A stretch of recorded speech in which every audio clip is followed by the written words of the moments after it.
2026 বিশ্বকাপ থেকে পাওলো দিবালার বাদ পড়া এ নিয়ে যেন এবার উত্তপ্ত সারা বিশ্বের Argentine crore crore football fans.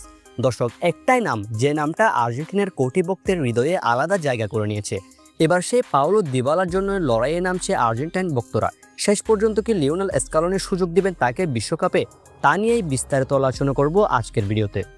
দর্শক, একটা মুখ যাকে দেখলেই মানুষ বিশ্বাস করত ম্যাজিক এখনো বেঁচে আছে, কিন্তু আজ সেই নামটাই নেই বিশ্বকাপের স্কোয়াডে। হ্যাঁ, পাওলো দিবালা নেই আর্জেন্টিনার বিশ্বকাপের স্কোয়াডে, সেটা সকলেরই জানা কথা। আর এই একটা খবর যেন পুরো ফুটবল বিশ্বকে রীতিমতো নড়িয়ে দিয়েছে। সামাজিক যোগাযোগ মাধ্যমে জোর, স্টেডিয়ামের বাইরে কান্না, আর্জেন্টিনার রাস্তায় হতাশা, সব জায়গায় এখন একটাই প্রশ্ন, দিবালাকে ছাড়া কিভাবে সম্ভব, কিভাবে আমরা বিশ্বকাপ দেখব? কারণ এটা শুধু একজন ফুটবলারের বাদ পড়া নয়, এটা যেন কোটি মানুষের আবেগ ভেঙে যাওয়ার গল্প। যে ছেলেটা ছোটবেলা থেকে লড়াই করে উঠে এসেছে, যে প্রতিটা ম্যাচে নিজের হৃদয় উজাড় করে খেলেছে, যে বেঞ্চে বসেও দলের জন্য হাসি মুখে থেকেছে, আজ সেই দিবালাই বিশ্বকাপের স্কোয়াডের বাইরে। 2022 বিশ্বকাপে হাতে গোনা মাত্র 17 মিনিট তাকে খেলিয়েছিলেন স্কালোনি। ফাইনালে কিলিয়ান এমবাপ্পের সেই বলটা ক্লিয়ার না করলে আজকে আর্জেন্টিনার জার্সিতে 3টা স্টার থাকতো না। অর্থাৎ আর্জেন্টিনার বাহী বিশ্বকাপ জুড়ে অন্যতম গুরুত্বপূর্ণ ভূমিকা রেখেছেন দিবালা। আর্জেন্টিনার বিভিন্ন জায়গায় ভক্তদের ভিডিও এখন ভাইরাল। কেউ কাঁদছে, কেউ রাগে জার্সি ছুঁড়ে ফেলছে, আবার কেউ দিবালার ছবি বুকে জড়িয়ে চুপচাপ বসে আছে। কারণ পাওলো দিবালা শুধু একজন প্লেয়ার না, সে অনেকের ভালোবাসা, অনেকের অনুপ্রেরণা। বিশ্বের বিভিন্ন দেশ থেকেও সমালোচনা উঠে এসেছে। অনেক ফুটবল বিশ্লেষক বলছে এত ক্রিয়েটিভ একজন ফুটবলারকে বাদ দেওয়া বড় ভুল।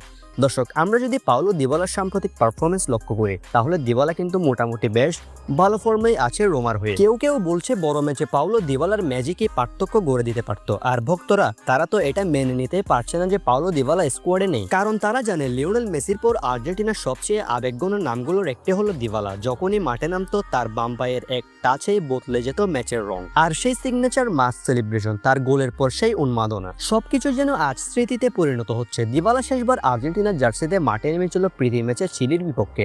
মেসির সেই 10 নম্বর ঐতিহাসিক জার্সি পরে মাঠে নেমে দিবালা বাঁ পায়ে করেছিলেন দুর্দান্ত একটি গোল। এরপর থেকে আর্জেন্টিনার জার্সিতে আর মাঠে নামা হয়নি দিবালার। অনেকেই বলছে দিবালা হয়তো সবসময় স্টার্টিং একাদশে ছিল না, কিন্তু সে ছিল দলের আত্মা। বিশেষ করে 22 বিশ্বকাপে তার অবদান ভোলার মতো নয়। চাপের মুহূর্তে মাথা ঠান্ডা রাখা, দলের জন্য আত্মত্যাগ আর নিঃশব্দে দায়িত্ব পালন, এসবই তাকে ভক্তদের হৃদয়ে অমর করে দিয়েছে। আজ আর্জেন্টিনার রাস্তায় একটা অদ্ভুত নীরবতা। মানুষ যেন বিশ্বাসই করতে পারছে না পাওলো দিবালা অর্থাৎ সকলের প্রিয় ফুটবলার বিশ্বকাপে নেই। এর চেয়ে কষ্টের হয়তোবা আর কিছুই হতে পারে না।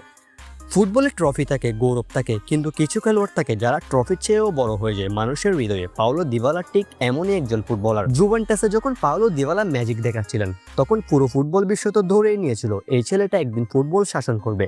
কিন্তু ভাগ্যের কি নির্মম পরিহাস, আর সেই পাওলো দিবালাই ফুটবলের ইতিহাসের সবচেয়ে বড় টুর্নামেন্ট বিশ্বকাপে নেই। যে কারণে ভক্তরা আন্দোলন করছে, মিছিল করছে। পাওলো দিবালার না থাকাটা মেনে নিতে পারছে না। লিওনেল স্কালোনি কি বদলাবেন তার সিদ্ধান্ত?